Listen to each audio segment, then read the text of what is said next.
আসসালামু আলাইকুম। একাকী মৃত্যু এটা ঘটে যখন কেউ ঘরে নিঃশব্দে মারা যায় আর কেউ খুঁজতে আসে না, না পরিবার, না বন্ধু, না আত্মীয় স্বজন, শুধুই নীরবতা। দিন কেটে যায়, তারপর এক সপ্তাহ, তারপর শুরু হয় কিছু সংকেত। দেয়ালের ফাঁক দিয়ে ভেসে আসে পচা গন্ধ, তারপরে বোঝা যায় যে এখানে কেউ বেঁচে ছিল। এমনই ঘটনা জাপানের 2024 সালে একা বসবাসরত ৭৬,০০০-এর বেশি এভাবেই মানুষ মারা গেছে, আর তাদের বেশিরভাগের বয়স ছিল 65-র উপরে। তারা যে মারা গেছে কেউ জানে না। কখন ধরা পড়েছে জানেন? যখন তাদের ব্যাংক অ্যাকাউন্ট থেকে ভাড়ার টাকা কাটা বন্ধ হয়ে গেছে।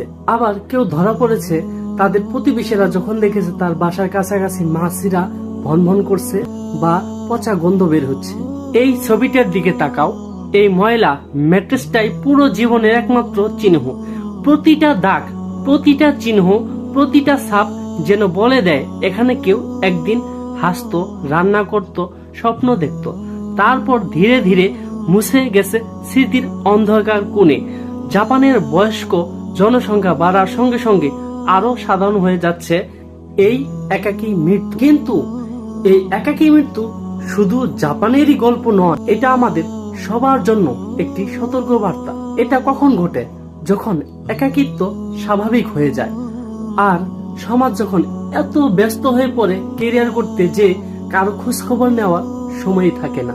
কি বলবো, কেউ এই পৃথিবী ছেড়ে যেতে চায় না, এই পৃথিবীর মায়া ত্যাগ করতে চায় না, কিন্তু তারা হেরে যায় বাস্তবতার কাছে।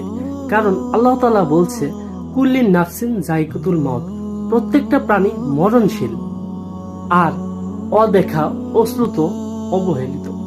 তাই আল্লাহর কাছে এই দোয়াই করি, আমরা যেন পরিবার, আত্মীয় স্বজন, প্রতিবেশীর খোঁজ খবর নিতে পারি। আল্লাহ তাআলা আমাদেরকে সেই তৌফিক দান করুন। আমিন।